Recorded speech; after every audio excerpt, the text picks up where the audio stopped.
Off the Hook, airing on offthehooksports.com. Your home for real news, real opinions, and what really matters about Tennessee athletics. The Off the Hook podcast at offthehooksports.com or Facebook, YouTube, Twitter, or wherever you go for your favorite podcasts. Apple Podcasts, Spotify, Stitcher, Google Play, TuneIn, iHeart. Like, share, follow, subscribe. Off the Hook with Dave Hooker starts now. Welcome to the program. We invite you to like and subscribe. Amanda LaFratta is always with us, and she's the LaFratta with the bestest, or the LaFratta with the mostest, or something like that. Amanda, good morning. How are you, ma'am? I am doing well. How are you, Dave? I'm off and running on. It is officially 2 weeks until Tennessee kicks off the football season. So welcome to the program. We are loaded up today. Lots to talk about, including paying high school kids. What's next? Middle school? Why not? And as the NIL continues to grow, apparently. And also, we will take a look at the upcoming season, which again is just 2 weeks away, and it's starting to feel like it. And then we'll talk a little bit of Live Tour. Did much come out of that meeting with Tiger? You know, the one thing I've learned about golf that's a little bit different is they move a little bit slower, which is probably smart, to be real honest with you. So I didn't expect to hear something the day of or the next day. I mean, I think these are tectonic plate shifting moves, and I think if you tell the Live Tour people that they're not going to be able to participate, or they are able to participate, or there's a split, I mean, these are massive philosophical moves, so I don't expect them to happen just a couple of days. I would like for them to happen in just a couple of days. I feel like that is what golf needs right now, especially to stay relevant and stay alive. This Live Tour thing is just driving me insane, to be honest. And so that's just me. Well, I think there's some sense of urgency. I do, but I don't think it's a huge sense of urgency. I mean, we are in August, but I think something will be determined within the next month or so. I mean, I'm not saying it's going to drag out for years. I mean, it's not college football, for goodness sake. So, Thank God for that. yeah, I mean, college football, we've been talking about playoffs and players getting paid and all that sort of thing for now. Goodness gracious, 20 years, and now it's just happening. Whether or not you like it, the thing was, it was supposed to happen. So Tennessee will be on the practice field tomorrow. They have today off, so they went with a 5-day on, 1 day off, 5-day on, 1 day off, and now it's a 2 and 1 off, 2 and 1 off. So they will. They're still looking at how they're going to replace Velus Jones Jr. And he was just a absolutely electric player, Amanda. I don't know that you replace one guy like that. And sure enough, they said that it will take a committee of guys to replace him. I have zero idea where that music is coming from, so pretend you don't even hear it. But Amanda, ultimately this is What was that? I think I got an ad from ESPN. So but anyway, when you look at Velus Jones Jr. and what he brought, it's going to take multiple dudes to replace him. I don't think there's any question. Yeah. I mean, I agree with that. It's going to take a lot of people. And like you said, you don't just get a special player and replace him automatically unless you are one of those big time programs that, constantly is used to doing that. If you're not that program, then it's going to take a little bit. Good morning, Trevor, who says I look like James Woods. Trevor asked what in the world is going on with Bru McCoy. And, I think that the Bru McCoy situation comes from Tennessee not having an awful lot of leverage right now. I would venture to say if this issue were at Alabama or at Ohio State, they would have an answer. But Tennessee can't exactly call the NCAA and say, get moving. Oh, by the way, we committed 18 level 1 violations. Well, from what I understand, USC has to grant his release, and they haven't done that yet. Well, I know it's ultimately up to the NCAA. Now, the way the rules work now, I'm not completely sure, but they used to be you granted a release so that they could get their scholarship. They still had to sit a year, but now the rules have been Right. completely changed. So I'm not going to pretend to be 100% top to bottom. I thought it was just an NCAA ruling. No, I mean, from what I understand, the USC has to grant his release, and then the NCAA has to approve the waiver. So that's just what I have picked up on. Well, that would make a lot of sense because Lincoln Riley and that whole Oklahoma crew, they really hate the SEC. So could Yeah. he be dragging his feet a little bit? Wouldn't stun me. That wouldn't stun me at all. Is Lincoln Riley the reason that Tennessee doesn't have Bru McCoy? I don't know. I encourage you to like and subscribe to this show because I want to get into this a little bit. And that is, Amanda, if he is because of an SEC bias, that's an absolute shame. He had the ability to up and leave Oklahoma. Isn't it just a little bit hypocritical? What's this word? Hypocritical. It's very hypocritical to say, hey, you can't leave and go continue your career, but I can. That's troubling. Yeah, I don't really, to be honest, I really don't understand. Like, I don't understand what's going on. If this is a USC issue where they haven't released him, that doesn't make much sense to me, considering, like, don't you have players that have left, schools? I know at least at Pitt, they've left and gone to USC, and they're good to go.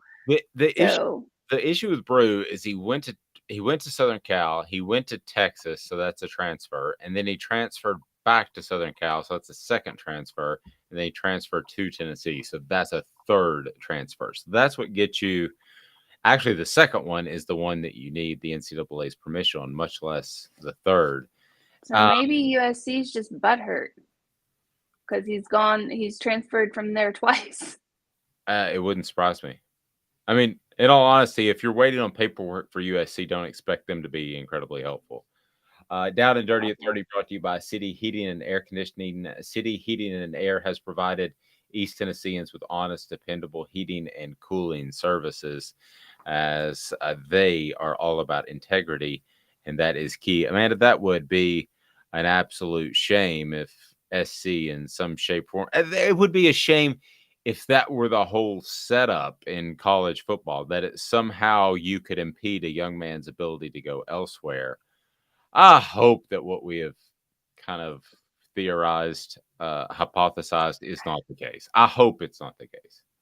I hope it's not the case either. But if it is, that is a terrible, terrible situation. And it's a terrible look for Lincoln Riley. So, I mean, basically we're, if that is the case, I'm going to side with all the Oklahoma fans that are giving him so much crap. Because, I mean, you really look like a dirt ball if that's the case. I'm not going to lie. Agreed.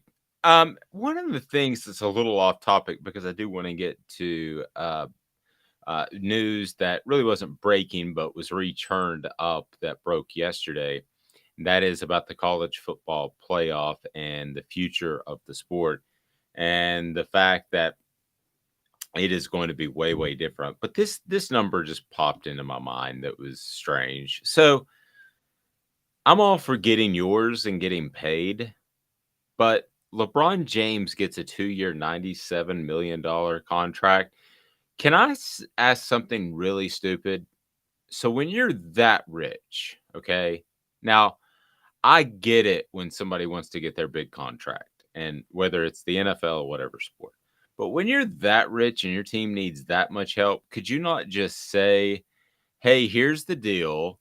You don't have to pay me the same. Go out and get a free agent. Let's win a championship. But when Bronny comes along, be sure and bring in Bronny. So you could be like James Harden, who just did that. I think he took a $15 million pay cut because they're going after a championship. Well, he was also horrible at the end of last year, but there's that too. But But still, he's a big name that they don't want to get rid of. But he also took the pay cut because he wants the championship. He wants to win. He wants to do what's best for the team. And I get maybe he's fat and horrible or whatever. I'm not saying that. You said that. I'm not saying that. But that, Tom Brady did the same thing at the Patriots. I think Tom Brady's a better example of what I'm shooting for.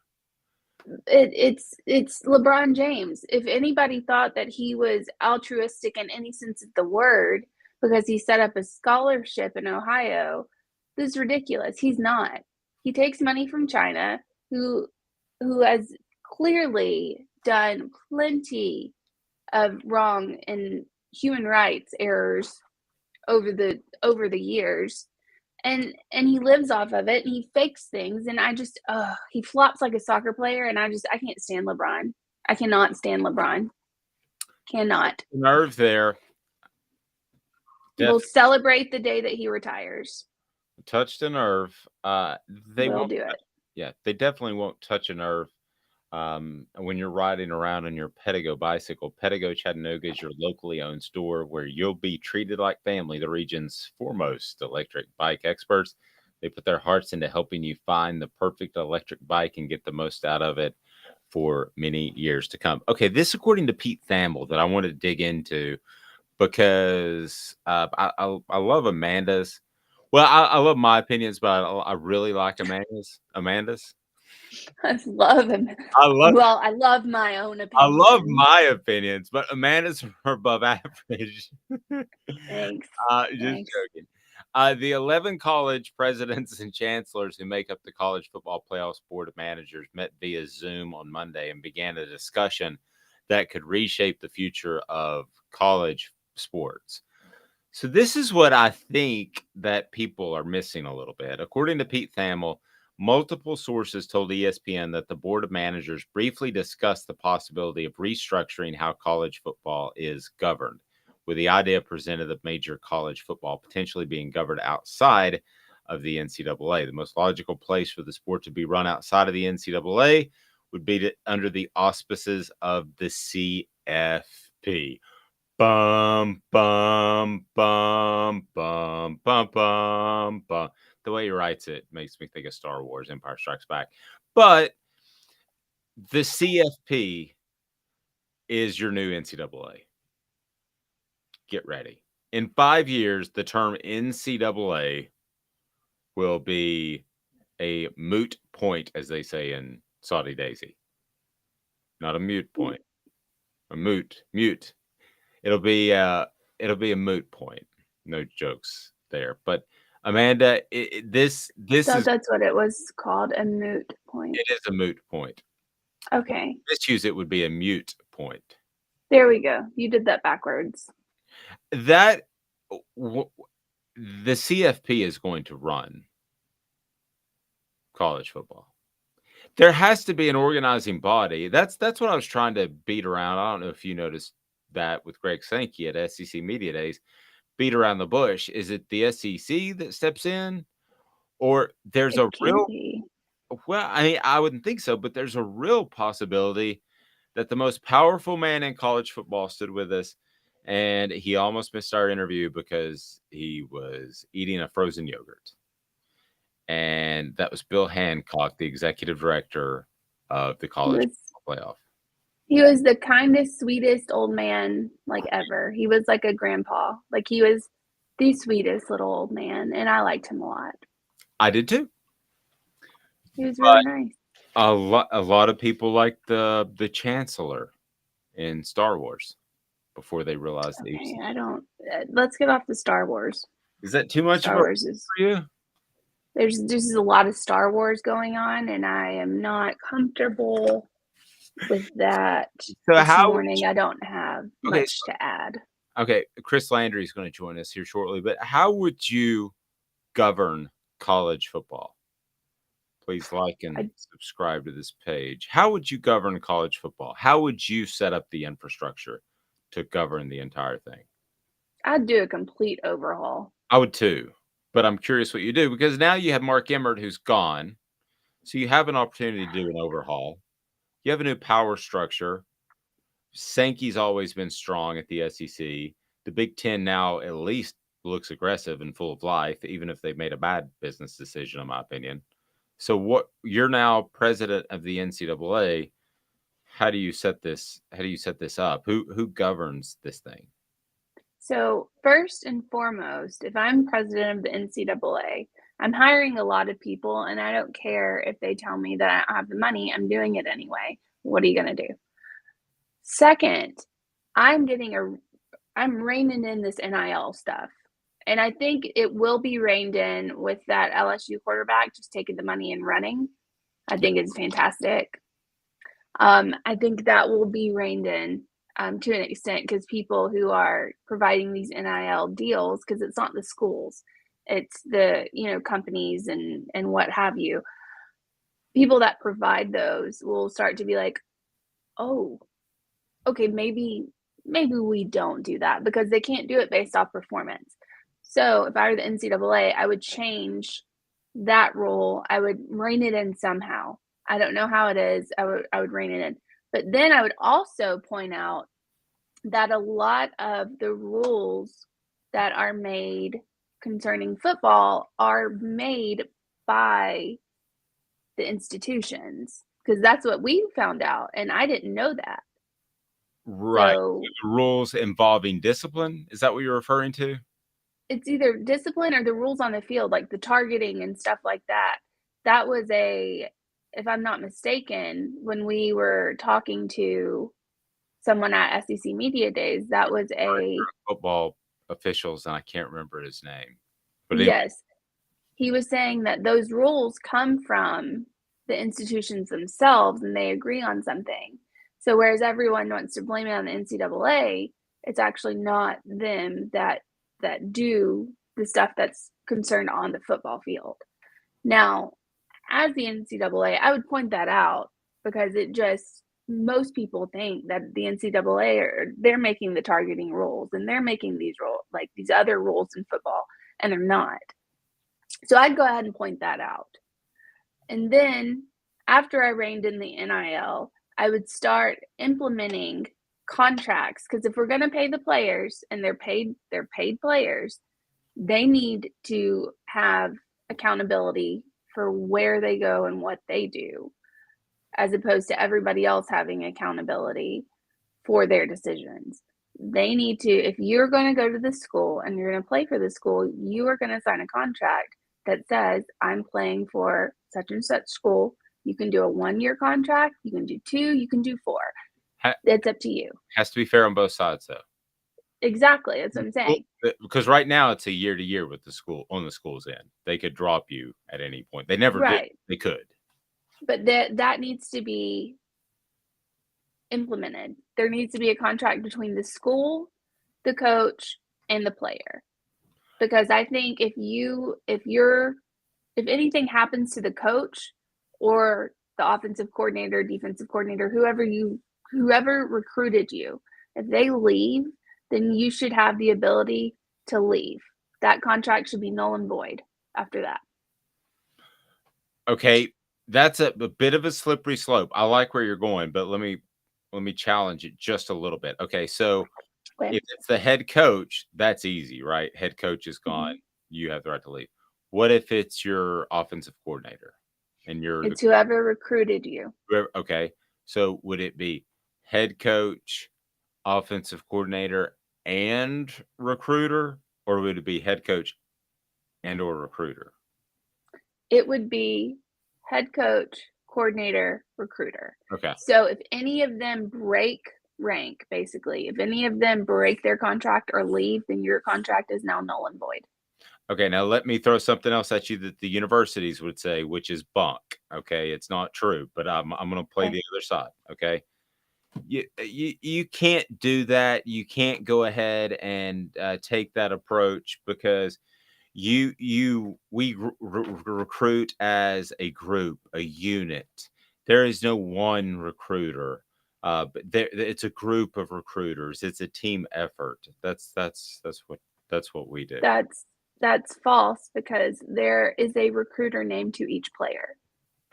There is. You can look it up. You can find it.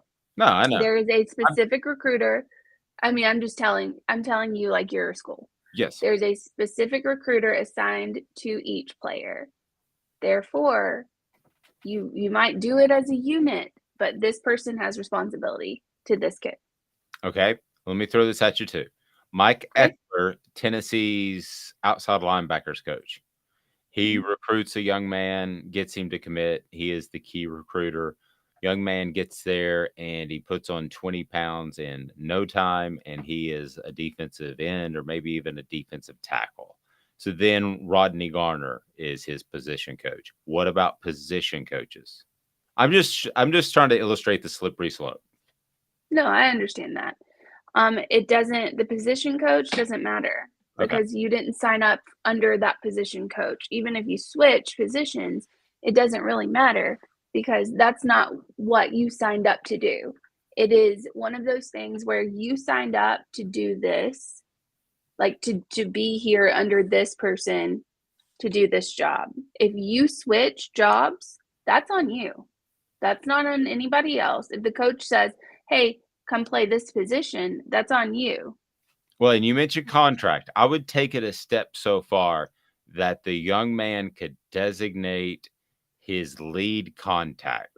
So which you're using the term recruiter, but let's say, for instance, that he just develops a relationship with Bob, the linebackers coach, but he really wants to play for David Cutcliffe, the quarterback guru. I'm just using an example. So he could designate his one coach in that contract that if he leaves, I'm gone. So he would have the head coach coordinator, and he would have, I'm going to make up a brand new term, which basically would mean a preferred point of contact.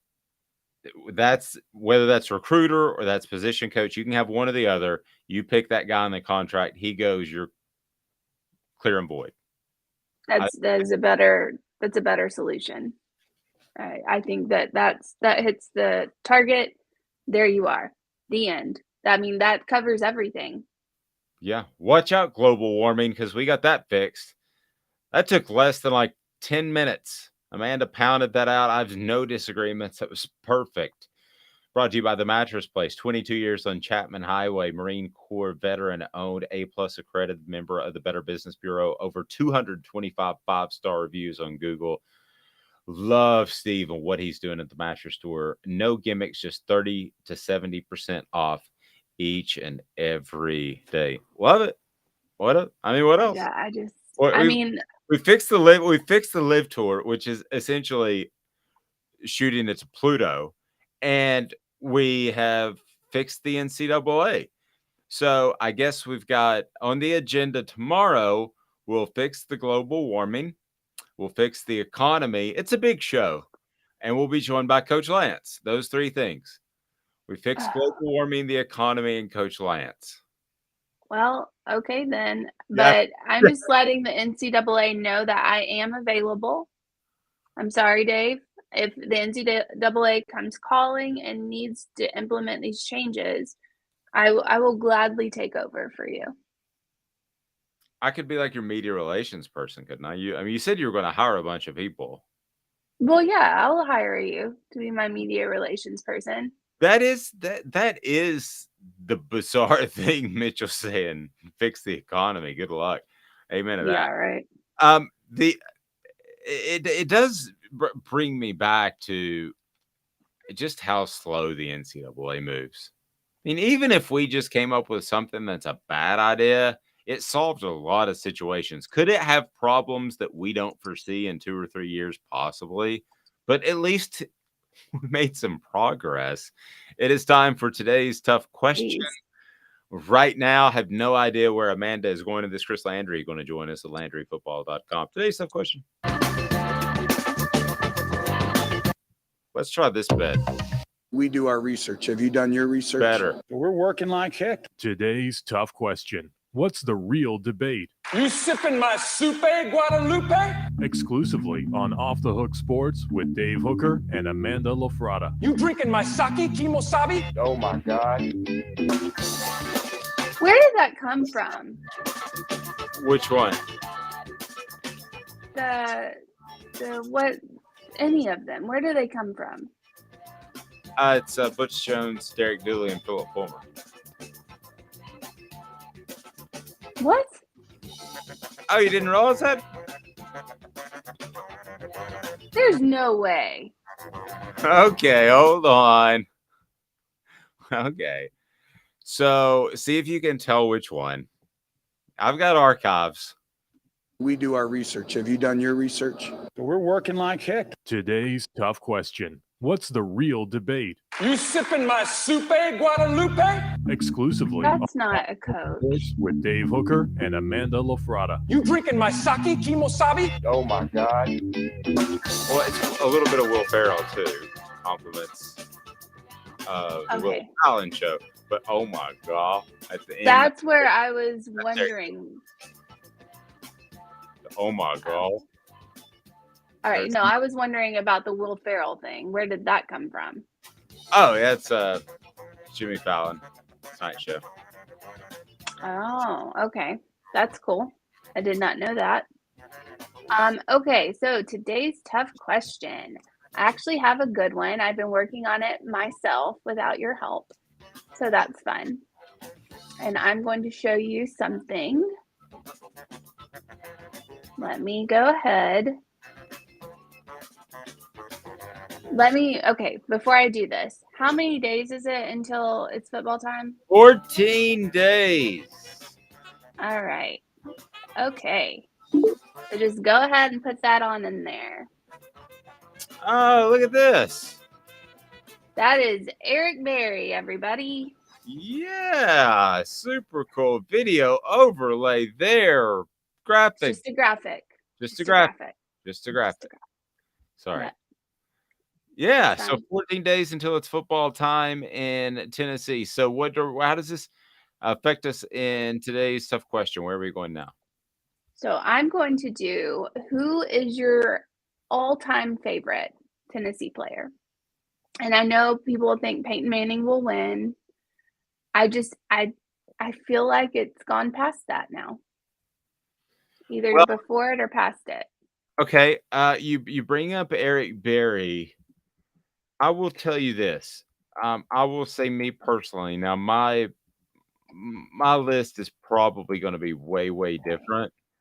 But I think I've told you before, but because I root for them as people, and I got to know them, my two are Eric Berry and probably Ron Slay. And Eric Berry is one that, because I know we all know what he went through on a medical level, health wise, but yeah, he also had to go out there every single day during his college career, which was incredibly decorated. And he had to be the guy that would answer the question, because Tennessee didn't really have a quarterback established for most of his career, I should say. And so he was the face of the program. So he had to answer the question of why they might struggle on that particular Saturday. And he always came out and he always talked, and I always respected that. So I don't know if you meant to, but you happen to have picked mine. That's my all-time favorite, and I think he's very inspirational in what he went through. So, Amanda, who do you think people will go with, or how do you want to set this up? So I think obviously we have to put in Peyton Manning because everyone loves Peyton. It's just a thing. I think it's a cop-out, though. If you are, if you're a Tennessee fan, you're going to pick somebody else, I feel like, other than Peyton, because Peyton's the obvious choice. Do you know what I mean? Yeah. Who else do we want to throw? How about Al Wilson? I would put Al Wilson. Okay. And then let's go Eric Berry. And then of course, go somebody slightly old school? Do you want to go with Condridge Holloway? We can. Okay. All right. So our choices are Peyton. Going to do Peyton Manning. Yes. Okay. Eric Berry. Eric Berry. That's my vote when I see that go up.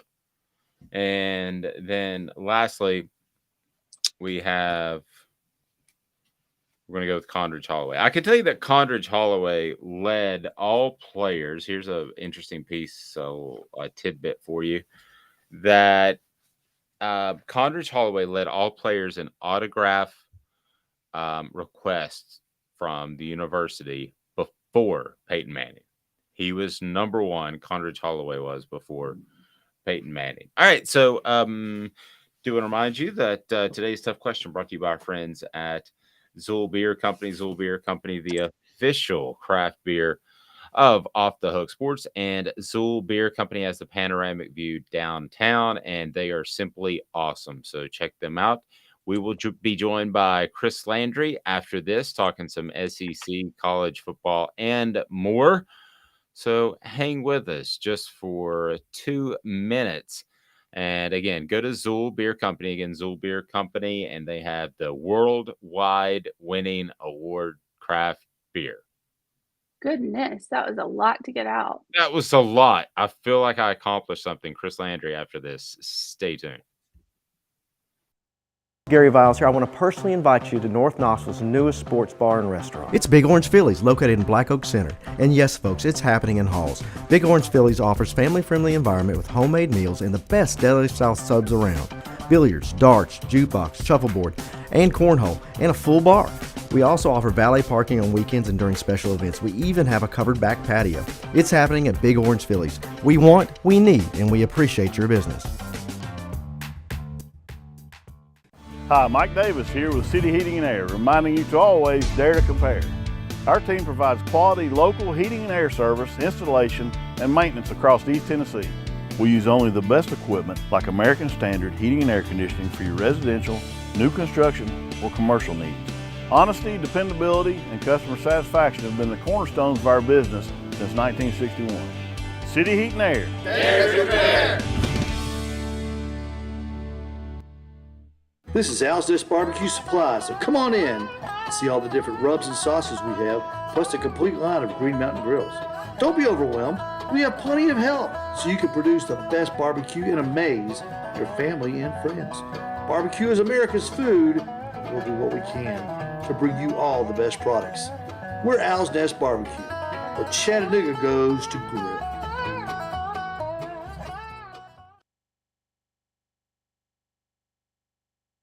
Do you want to own the more that owns every job? Then get to Vassy Lawn and Garden in Cleveland and get you a Toro. I'm David Vassy, here to talk to you about Toro. With a Toro Zero Turn, you'll get more out of every minute and you'll reach the finish line faster. At Vassy's, we like to say, no matter if you're mowing 3 acres a week or 11 lawns a day, homeowners and business owners alike find confidence in equipment they can trust from top to bottom. Vassy Lawn and Garden, Highway 60 North in Cleveland. Man alive, it's worth the drive. It is 14 days until it's football time. So if you want to answer today's tough question, do that now. And it ties in with me because my favorite Tennessee player to cover was Eric Berry. So you can choose between Eric Berry, Condridge Holloway, Peyton Manning, or others. So go ahead and get on board now if you'd like to take part. Chris Landry joins us now of Landry Football. If you want to learn more about football, that is the place to go. LandryFootball.com, and his appearance brought to you in part by Craft Treats. I've talked about Craft Treats before, but I want to tell you again. Craft Treats has the minor CBD cannabinoids that will calm your pet in those high anxiety times. So take care of your pet. Amanda is a big fan of Craft Treats. So is Ava, who sometimes makes an appearance. Chris Landry does not have a pet, but if he did, he would give it Craft Treats. Good morning, Chris. How are you, sir? Good morning. How you guys doing? Good. Hey, I'm curious. So my all-time favorite Tennessee football player that I covered for a number of different reasons that I mentioned earlier, and that was because he was kind of the face of the program because Tennessee didn't have a quarterback, and he always answered the bell when it came to the media, was Eric Berry.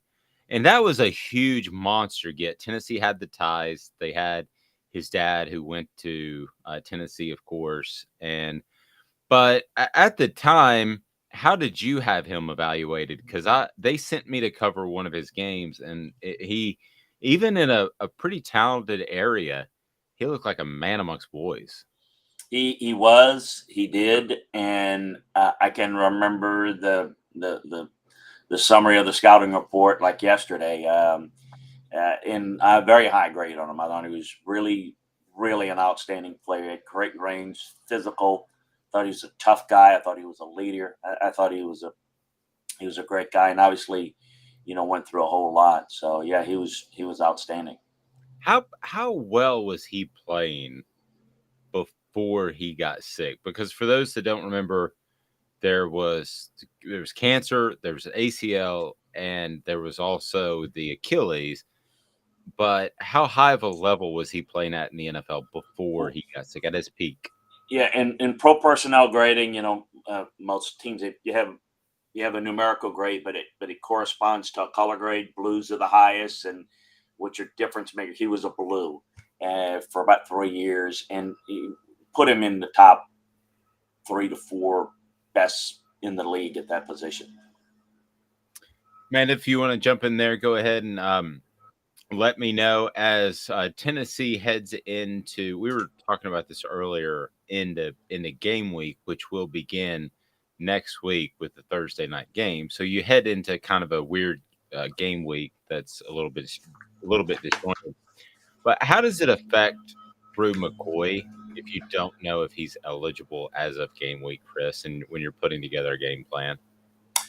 Always try to, with a player, well, as a coach, to treat it like an injury.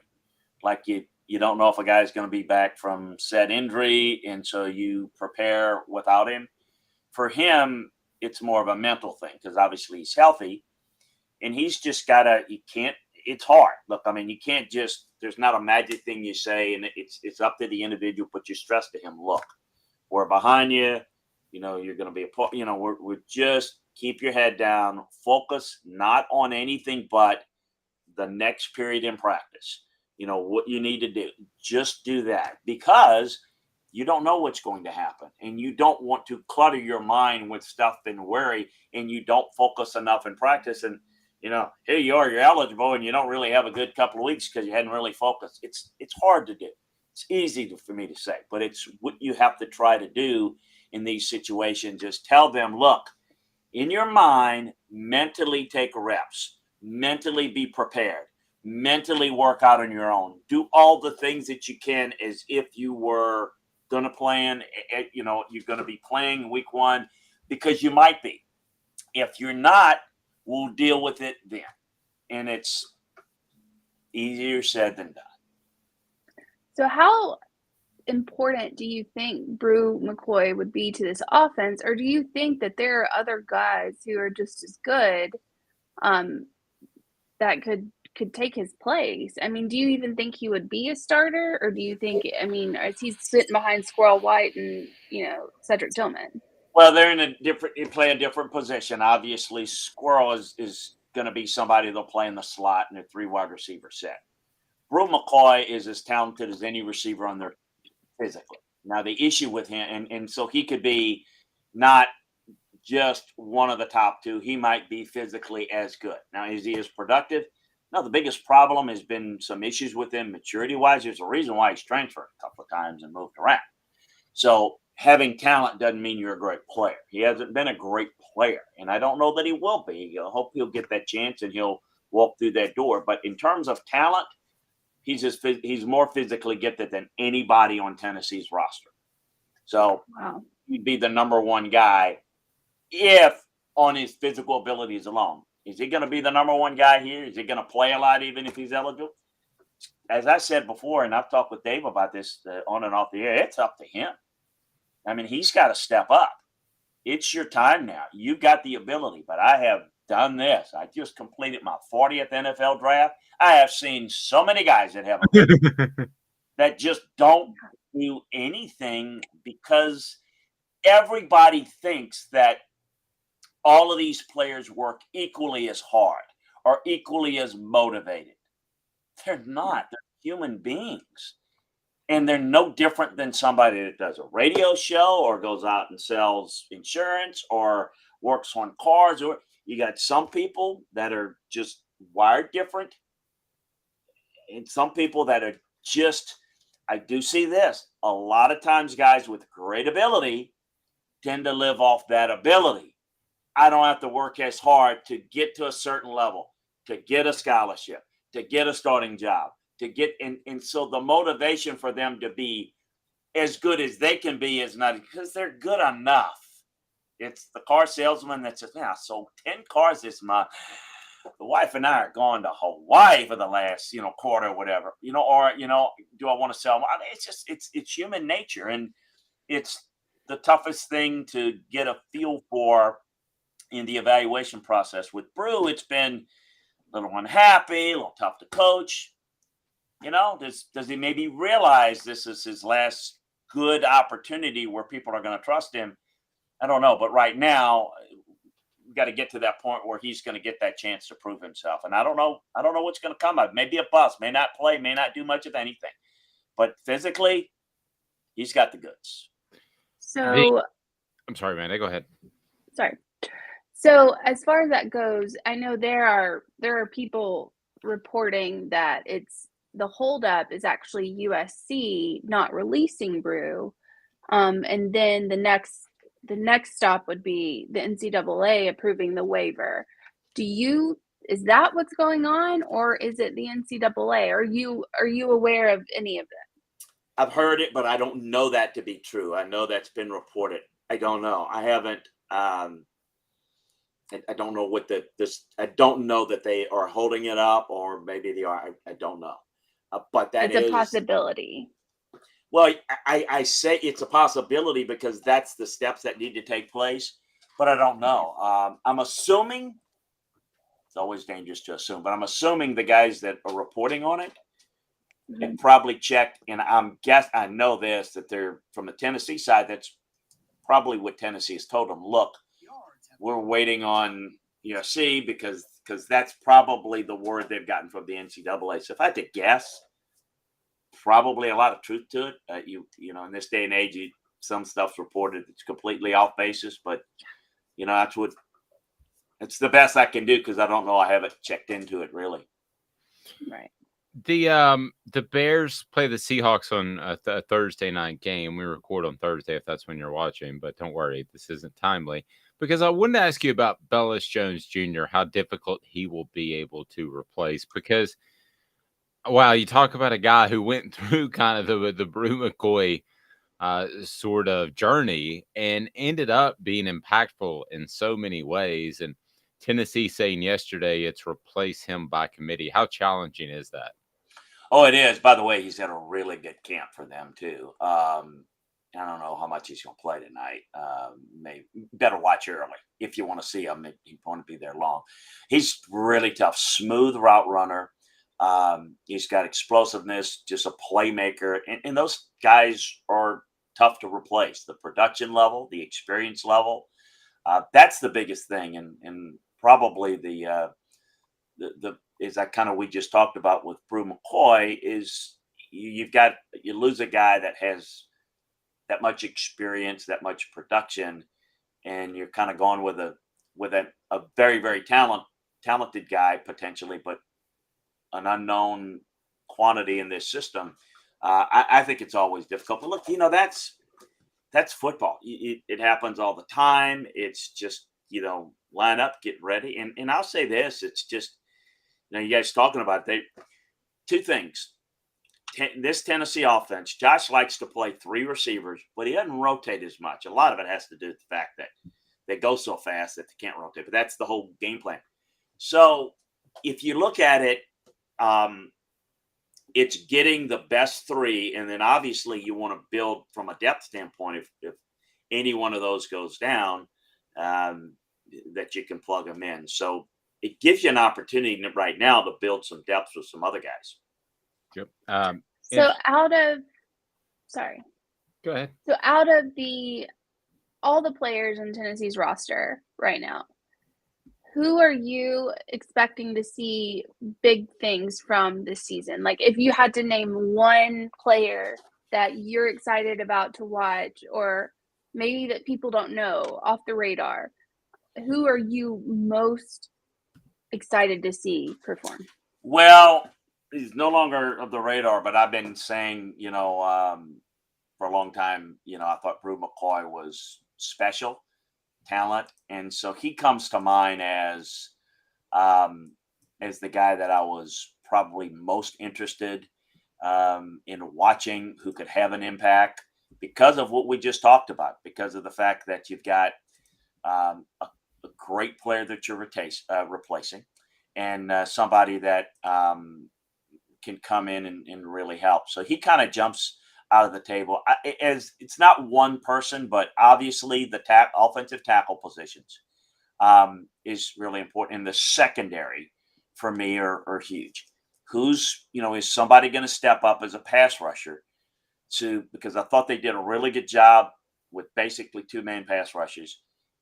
How's their pass rush going to improve? Now, there are two ways you can do that with better play up front at defensive tackle, where you can clog the middle and allow those edge rushers to be a little bit more free and get another guy. I think with the pace of play in this style, I think you need to have 3 and 4 good pass rushers. So to me, those are the type of guys that I think are that I'm most interested in. And out of this last question for me, I promise. Out of all of the transfers that are coming in, you have, was it Walker? You have Turrentine. Who are you expecting to see big things out of, like, immediately, an immediate impact besides Bru, if he plays? Yeah, no, I think both of those two that you mentioned are two that I think just by the need, I think those are the two guys that jump out at me the most. I think it's, if you look at the transfer guys, I mean, that's kind of where it's, more than the incoming freshman, although I think you could see some impact there. I think it's the transfer guys that, look, those guys, we've talked about it, those guys have to be impactful. I mean, or else you really wasted time bringing them in. So to me, I think both of those guys, I mean, I think in the secondary is where it jumps out to me the most, where they need to get some immediate impact and help. I mean, guys that have to come in and start and play well. I mean, they're going to start. They don't play well, it could be a problem because there's really not a whole lot there. Chris, it is a program that Tennessee's always going to keep an eye on with the connection between Josh Heupel and Oklahoma. But you said something the other day, and we were about out of time, so I didn't have a chance to delve into it. And that is, you really like the Brent Venables hire at Oklahoma. That surprised me a little bit. I didn't love it, but you know more about the coaching community than I do. So I want to kind of follow up on that from the other day. Why did you like that hire? Because for Tennessee, again, there's a strange relationship between Josh Heupel and the administration there. But Tennessee would love to see Brent Venables do a fantastic job at Oklahoma for the next 20 years so that nothing would happen where Josh Heupel could come into play. So why did you like the Venables hire? Well, I think it has a lot to do with the fact that as good as I thought Oklahoma was under Lincoln Riley, I didn't think they were tough enough and just not good enough on defense. And I think that, to me, I don't look at Oklahoma as a Big 12 team. And I know they're leaving that, but, you kind of get the stigma of Big 12 teams. Nobody plays defense. And I thought Oklahoma was just kind of the best of that. Well, to me, Oklahoma, you look at the history of the blue blood programs, Oklahoma has got as much or more going for it than, say, Clemson, where Brent came from, ironically, not coincidentally. I think recruiting better defensive players, structuring of practice to where you get more out of your defense and you can become a elite defensive team, and without, not de-emphasizing offense, but the pace of play, I thought hurt them. I thought it made them very vulnerable. So they got out of the Big 12. They've been the best program in the Big 12, but they were not prepared as they got into the playoffs. And they played, in the playoffs a few times. And other than one time, they didn't just get beat. They got pounded. So as they go into the SEC, and I'm not saying that Brent is a sure thing to do that. What I'm saying is his style, what I think he's going to do, I think he's going to toughen them up. I think they're going to recruit. I think he's already recruiting a little bit better defensively. I think their culture of how they prepare is going to be more SEC-like with Brent, because I think that's what he was a part of at Clemson. I think Clemson, not last year, but in the past has been an SEC-type team in the ACC, which is why they're so dominant. So if Brent does what I think he's going to do stylistically, I think Oklahoma's future is really, really good. Whether he can do it or not remains to be seen. As you mentioned last time, he has never done it as a head coach. But even if he doesn't, I think that style is going to suit them well, better than if Lincoln Riley had stayed and they were coming in to the SEC. I don't think they would have fared very well. I think they go from being a team that wins 11, 12, 10 to, they might be an 8-4, 9-3 team, depending on the schedule in the SEC. I just think there's some teams that are better than Oklahoma, and they still are. But I think if you start to build it, Oklahoma can do anything anybody else can do. I mean, they can recruit as good as Clemson. They can recruit as good as Georgia. I mean, their history and tradition, going back to Bud Wilkinson and Barry Switzer, and they can do anything. They've just kind of morphed into Lincoln Riley's imprint was it's about the offense, and the defense is just a bystander to have to step in and make some plays here and there to get the ball back. I just don't think that wins consistently in the SEC. So at least Brent's style. So I would say it's not so much just Brent, but his style that I'm applauding and thinking that that's a good way to do it. And now we just need to see if Brent can implement it and do a good job of it. Yeah. So with that said, Lincoln Riley, he has, I mean, when he was at Oklahoma fans loved him. Now that he's gone, they despise him. I mean, it's almost a Lane Kiffin type from Tennessee despise. And funny because they went to the same school afterwards. They both went to USC. Anywho, is there merit to them disliking him? How do you feel about him as a coach? Do you think that Oklahoma would have fared better with someone like Venables the past few years instead of Riley?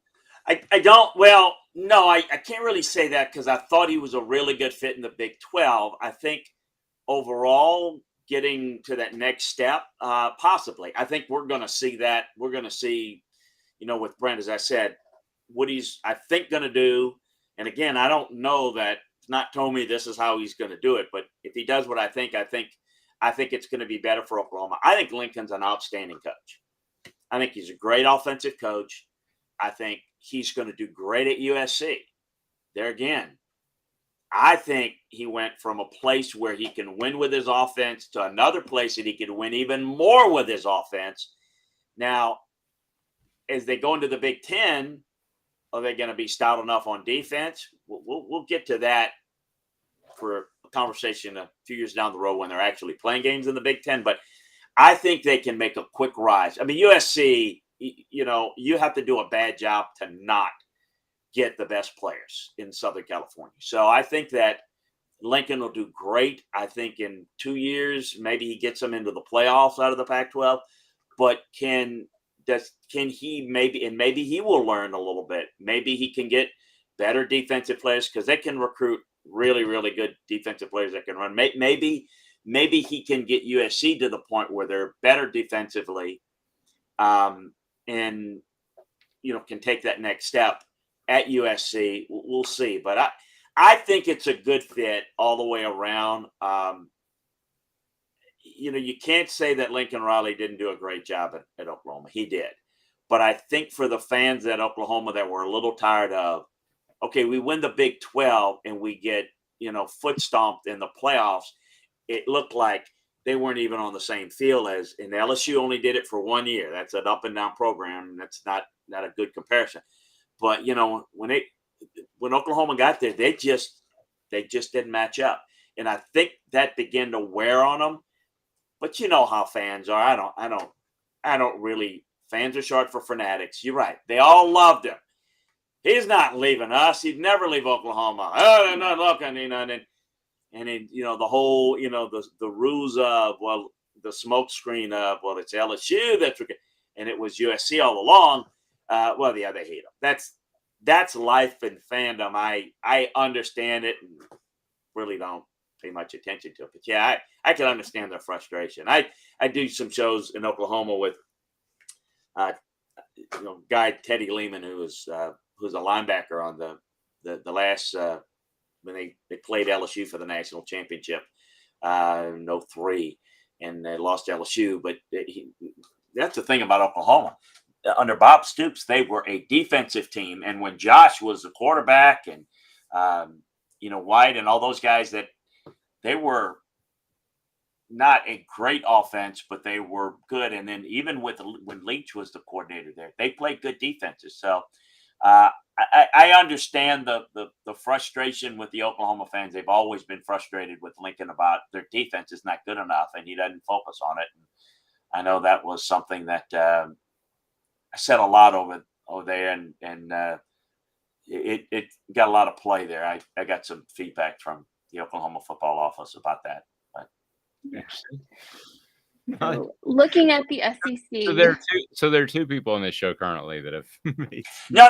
Just like, man, you're a little harsh on this stuff. I get that all the time.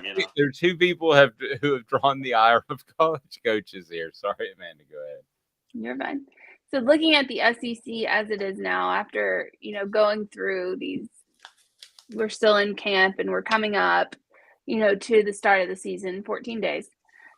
Is there any team that, especially as the top 25 has come out now, the AP poll, coaches poll, both of those have come out. Is there any team that you're looking to surprise people, whether in a good way or worse? Oh, okay. In a good way or a bad way, either one. Well, man, there's a whole. I mean, like for example, we've been touching on this before, but like the poor South Carolina fans think, well, can we win 9 this year? Can we win the East? I mean, so it depends on what the expectation is. I mean, for me, South Carolina, they're probably looking at 6 losses. 6-6 would be a good season.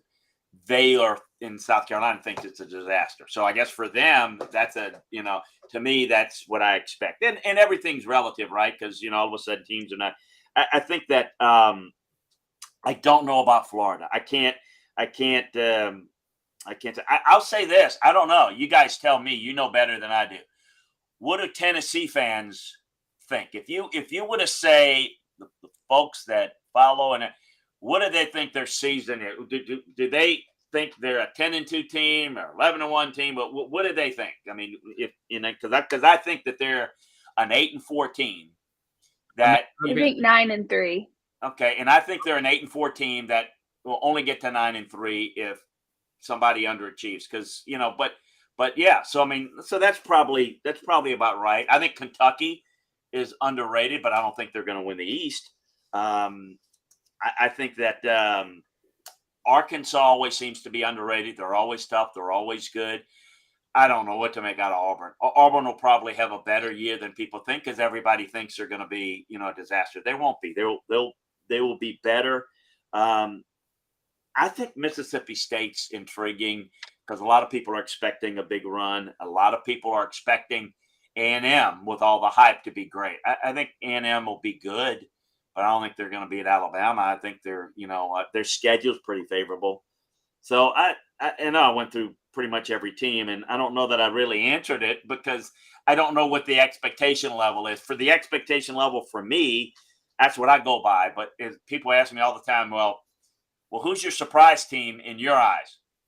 Well, if I knew it, it wouldn't be a surprise. So it's like, yeah, if I go through every team and say, I think this is what I think of this team, I'm going to tell you like about week 6 or 8, who surprised me, good or bad, because based on my expectations, but other people's expectations I think people, Amanda and Dave, are looking at the rankings and they're missing the point.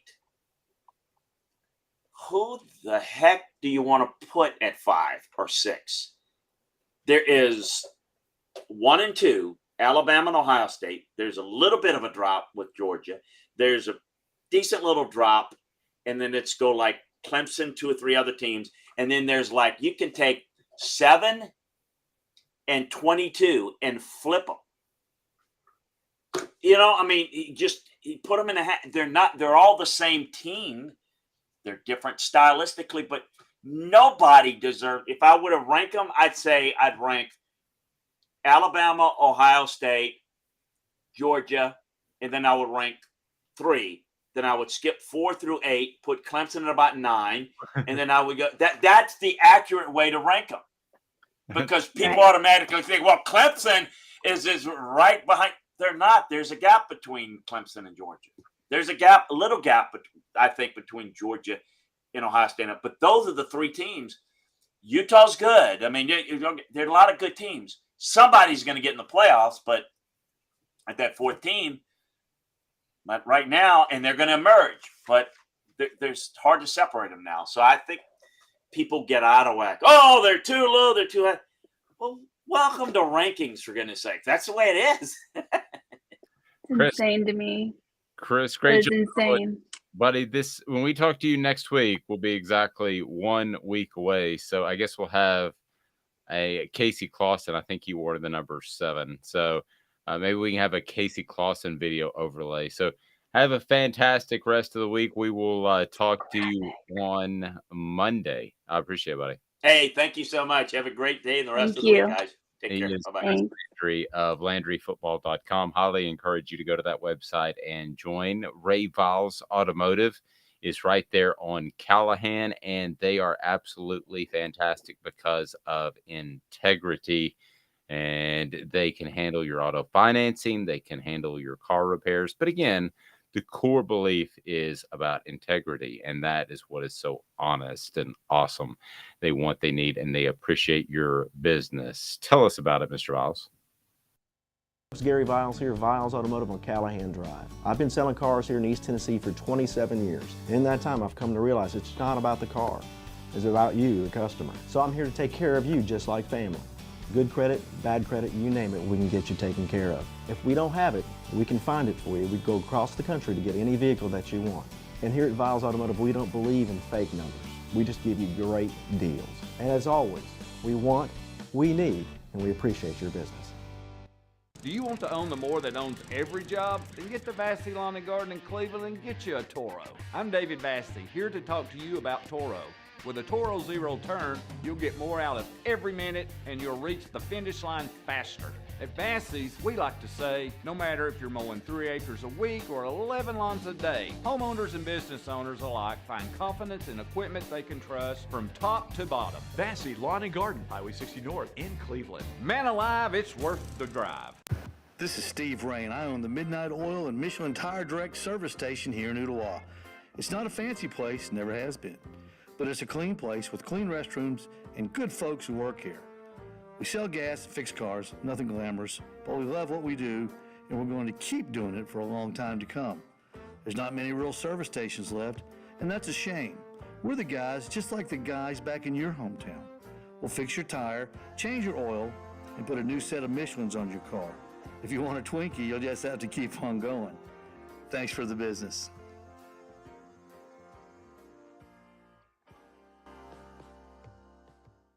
Hi, Mike Davis here with City Heating and Air, reminding you to always dare to compare. Our team provides quality local heating and air service, installation, and maintenance across East Tennessee. We use only the best equipment like American Standard heating and air conditioning for your residential, new construction, or commercial needs. Honesty, dependability, and customer satisfaction have been the cornerstones of our business since 1961. City Heat and Air. Dare to compare.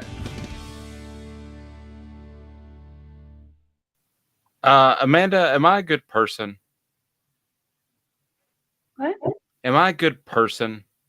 Is this a trick question? Please subscribe to this channel and like. We appreciate that. Because I had a moment in my insomnia last night at about 2 a.m. where I thought to myself, a good person would not do this, so I stopped.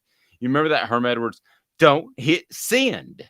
Do you remember that, talking about the NFL players when they tweet out something they shouldn't? Just don't hit send.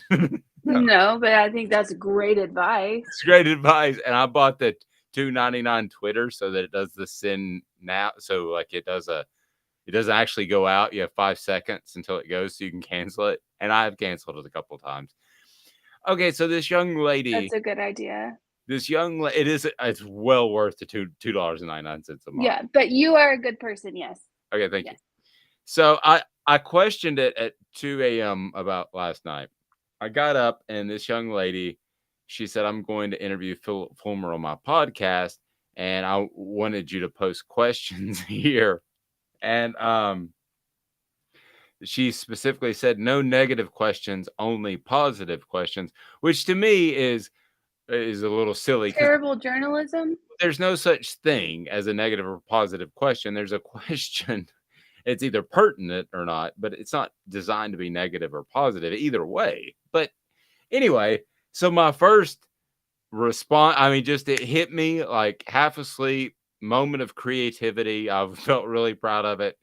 I was just going to type in there, if not Jeremy Pruitt, who the hell was next?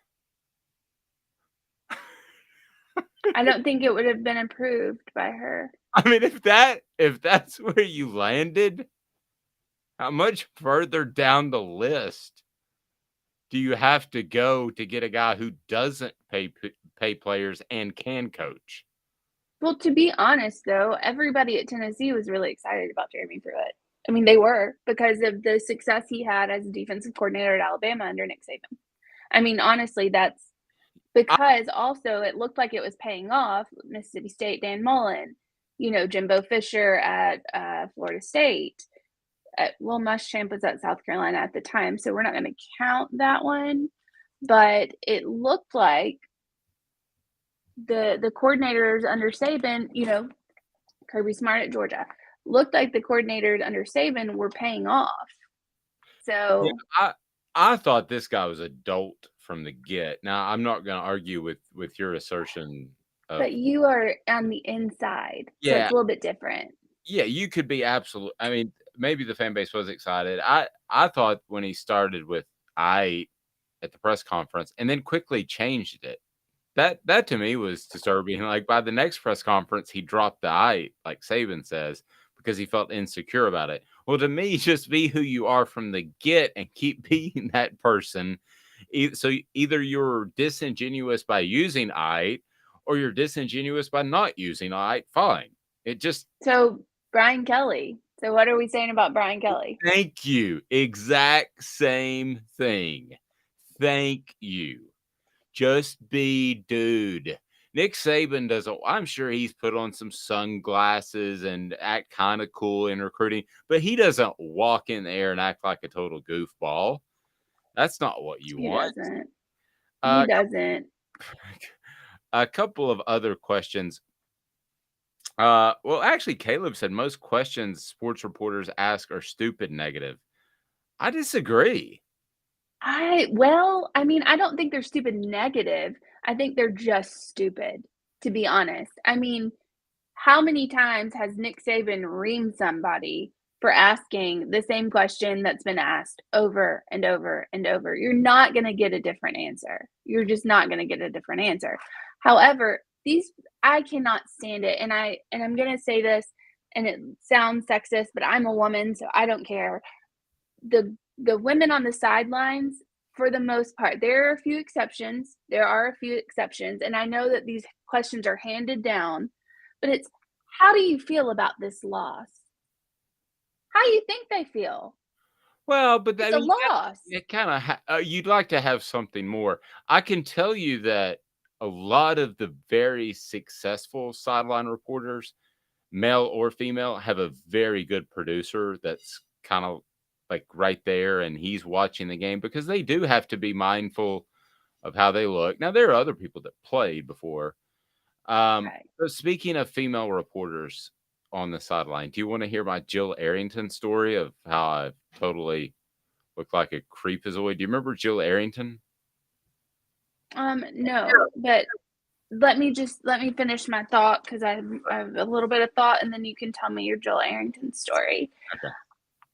It makes especially, well, Booger McFarland's a different story. That was a little weird, but it makes sideline reporters, especially women, no one takes them seriously. Put him in that, when they put him in the little Monday Night Football. Yeah. Ooh, that was terrible. but it makes people think that they are dumb as rocks, and it makes them look stupid. Ask a coach about what he's going to do, what kind of defensive changes he's going to make to stop the quarterback from running all over him. Right. Ask questions like that. Don't ask, how do you feel about this loss? Well, you know what? So-and-so, I feel great about it. Real excited about the fact that we just got our butts handed to us. Like, no, ask them intelligent questions that people want to know, not how do you feel? No, Okay, go and your Jill Arrington. No, I'm with you on that. I can roll with you on that. Find something specific, like for instance, it seemed like the other team was getting a strong push up the middle, and that affected your quarterback. Something like that. It would be good. Pertaining to football would be a great. Two slightly specific questions. Now, they're not going to sit there and tell you the adjustments they're going to make at half, and don't expect them to. But two slightly specific questions, that's about what you're going to get in. And if you do that, you've accomplished your goal, right? Exactly. If you get an answer from a coach that's not a typical yes or no or good or bad, then you've done your job. Pointing out like, hey, we noticed that, this running back is running straight up the middle. What kind of adjustments are you planning on making to avoid that in the second half? That's a fairly intelligent question where he'll say, okay, well, we'll move some people around or, run a different set, yada, yada, yada. That's an intelligent question. The whole, how do your player just went down with an ACL injury, your number one player. How does that make you feel? Okay. No. By the way, Caleb's saying that most of the questions you people ask are stupid. And then he said, sorry, I didn't mean to send that. That's okay, Caleb. We have thick skin. Josh saying, I hate hearing questions from most media members. Anytime Cedric, I assume he's referring to Tillman, gets asked a question, it's basically everyone thought you sucked in high school. Does that surprise you? You are right. I didn't even know that. That is the I think he was a 3-star. And that's the easy start when you run his bio on utsports.com and you're at SEC Media Days and you're from Columbia, South Carolina. Where do you start? Yeah, here you are. You're going to be preseason all SEC, but you were a 3-star recruit. Roll with it, said. Did we even ask him that? I don't think we did. I don't think we did either, because I wasn't even aware of that. I'll tell you what, Big Orange Phillies, you need to be aware that Sunday is a monstrous day. They are going to have Latrell Bumpus and Princeton Fant, current Vols, and they're also going to have Jabari Davis will be there as well, as they'll have T-shirts to give away, food and drink specials. That's Sunday the 21st, and we want to see you there at 1 o'clock. So love to say hello. We'll have some Hooker shirts to give away as well. So stop by again. Current Vols and Jabari Davis right there at Big Orange Phillies, the heart of Maynardville. And it is very easy to get to, whether you're in North Knoxville or whether you're in the Maynardville area. It's family friendly. It's just a great place. We're looking forward to it. And I haven't just dove into like a pile of wings at a sports bar because I've been so busy in a long time. So I'm just doing that Sunday. So we're going to knock out interviews and good stuff with the players, but I'm just devouring wings. So I will be shaking hands and not you. Yes. And you might have to change. If my contacts get cloudy, you might have to change them because I don't want to get hot sauce. Are you willing to change my contacts? I don't have contacts, so I'm not medically what are able. Those two people doing? I think she's trying to put a contact in his eye. That's a bad idea. A couple of other people did want to weigh in on their favorite player. Mitchell said, I'm a fan of Montario Hardesty. Brother, I'm with you. That guy, he answered the bell in very much the same way that Eric Berry did, both from a health standpoint and a media standpoint. It was every single day you had to ask him, how's your left knee? It's not real good. How's your right knee? It's not real good. Somebody else said Reggie White. I think that's a very strong one as well. So today's tough question was, with 14 days remaining, my favorite Tennessee player that I covered was Eric Berry. So he wore the number 14. The favorite player by those that have voted is? So it is Peyton Manning with 54.1%, which is, I mean, I get it. I get it. It's an easy choice. However, coming in second is other, 29.7%. I don't know what other it is. I don't know who it is, but other is 29 point. No one's commenting on the other. I think one person commented on who he chose as the other. However, I don't know who else. Like Johnny Majors is the one other, but 29.7% are other.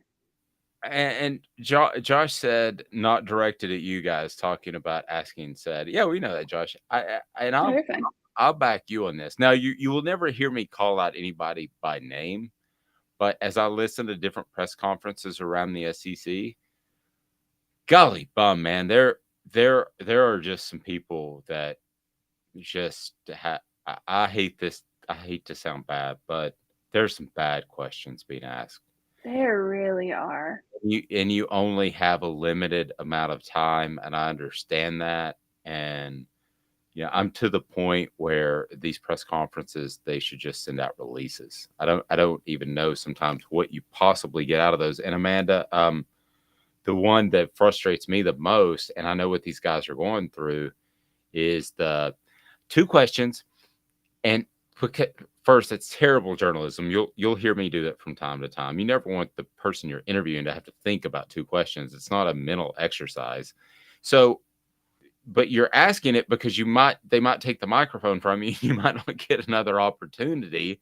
So you feel like also, if the questions go together, I think that's fair. If you're like, okay, who do you think is the best player on your team, and how are they going to impact the team? I'm okay with that. But when you feel like you have to ask who is Tennessee's best pass rusher, and as a follow-up, who would be the backup punter?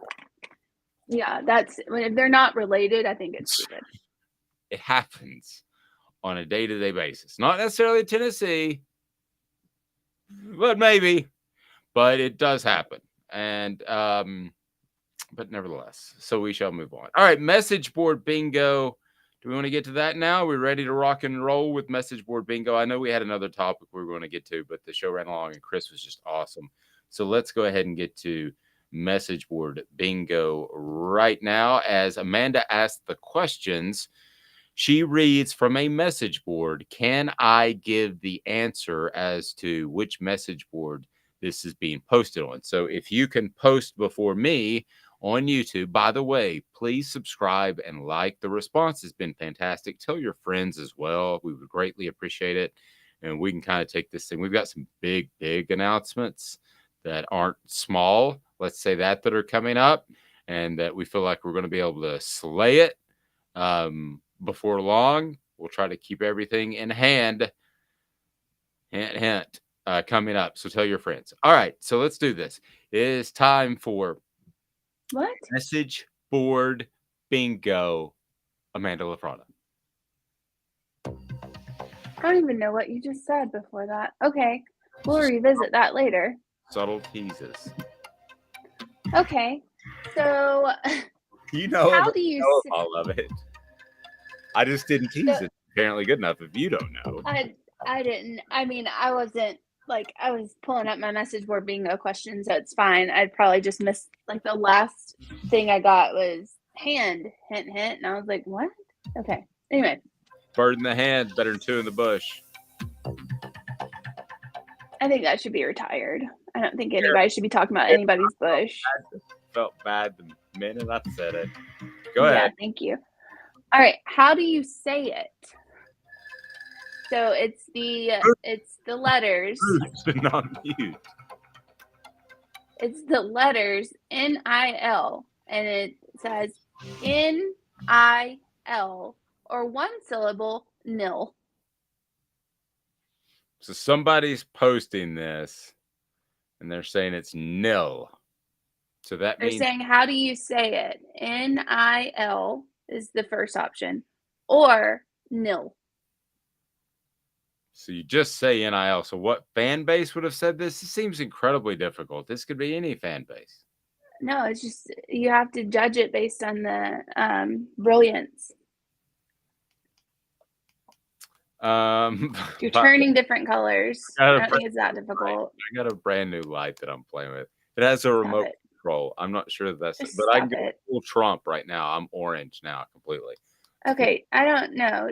Don't politic this. I'm gonna go with Southern Cal.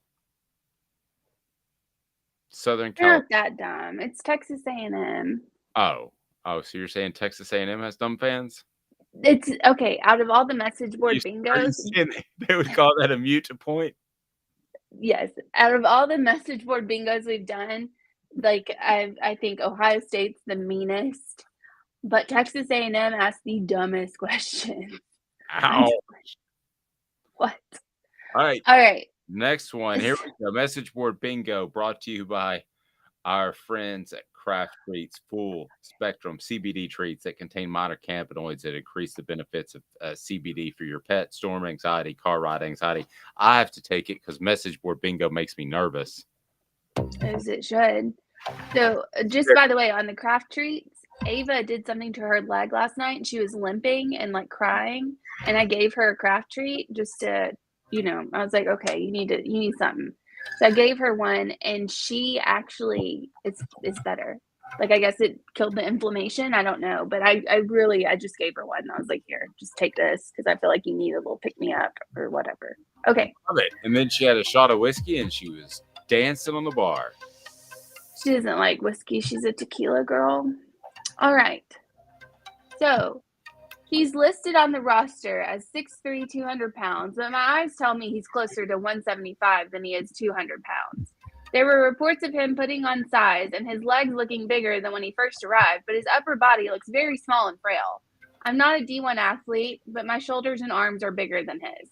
If a huge part of his game is running, I'm not sure he'll be able to stay healthy through the entirety of an SEC schedule. Also, would it kill this kid to get a haircut? Reports are that he's leading in this QB race, and if you're going to be the starting QB in the face of a major university, you should be well-groomed. South Carolina. That was a good guess just because they have a transfer coming in, but actually it is LSU. Because their quarterback just said, peace out. I at first thought I at first was going towards Alabama until you said quarterback because I for some reason I thought you were talking about running back, and I thought to myself, with the running backs maybe that Alabama fans have had, they're a little spoiled, so maybe they see a guy and they micromanage him. That's what I was kind of thinking, maybe, but no one way off. Go ahead. No one. That's what people have learned at Alabama is you don't say anything. You don't micromanage anybody. You just let it happen. Just go with the All right. Just go with it. It's obviously working. What if we could do like a Saban interview and instead of trust the process, we drop in, go with the flow. And every time he says trust the process, you just insert that go with the flow. I don't want to die. I think I can do that sort of audio editing. Okay, go ahead. I'm sorry. All right. Anywho, so the original post was those two injuries are probably 1.5 wins off the projected record. And the guy or girl responds with, how do you lose half a game? Then someone responds with, I think it's when you lose either the first half or the second half. No, it's not. I understand what you're trying to do because I do that all the time. To provide you have to answer one way or the other. I do the half all the time. Yes, but just the one that came back, it was like, I think it's when you lose either the first half or the second half. I want to go with like a Vanderbilt egghead fan. Vanderbilt's smart. Why would you go with Vanderbilt? They don't know ball. So I was going to go with like an egghead Vanderbilt fan. Like a pocket protector top cat. No, it's Texas. Ouch. They should know ball a little bit better than that. Well, they went 5-7 last year, so don't put all that on them. Owl's Nest Barbecue is the place that you need to be to get your Green Mountain Grill. They are awesome to get your telling you about those rubs, those sauces. They've got it all. They've got the wood pellets as well for those smokers. That is, again, Owl's Nest Barbecue right next door to Steve Ray's Midnight Oil. Steve Ray's Midnight Oil. And Tire Direct is a proud Michelin distributor. It's where I take all my vehicles. All right, so it is time for This Day in Sports History, as This Day in Sports History is brought to you by our friends at Honeybee Coffee. And Amanda, Honeybee Coffee is just absolutely as good as it gets. Go with the beat, not the Bucks. Why?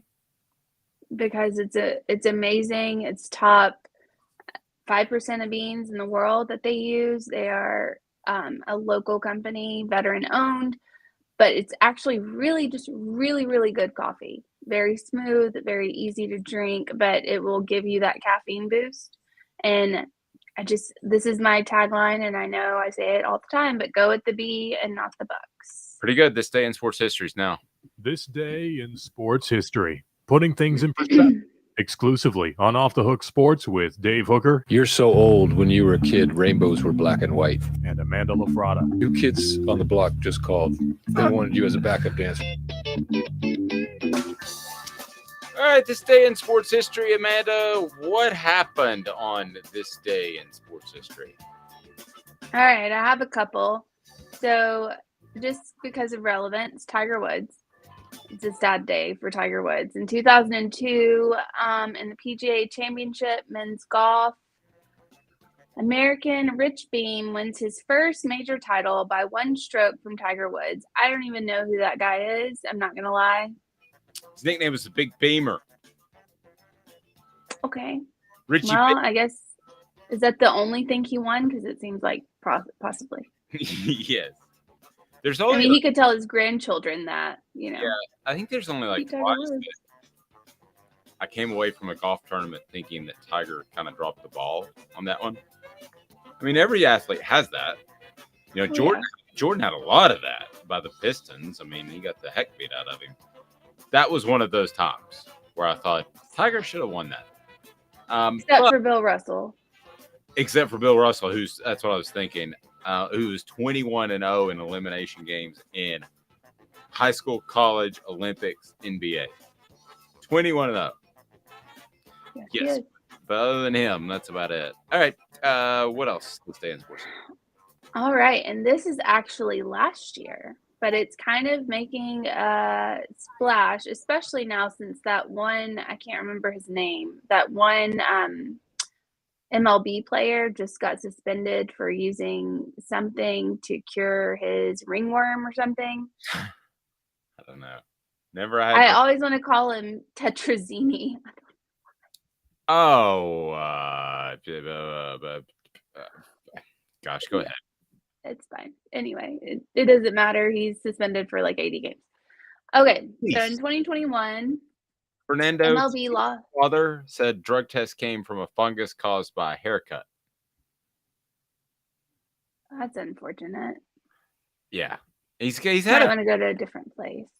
Well, he's had a few of them. Fernando Tatis, a steroid that contains a spray called Trophabol. He got a fungus due to a haircut. His mistake was not reading what it contains, which is what apparently makes him guilty of something totally unknown.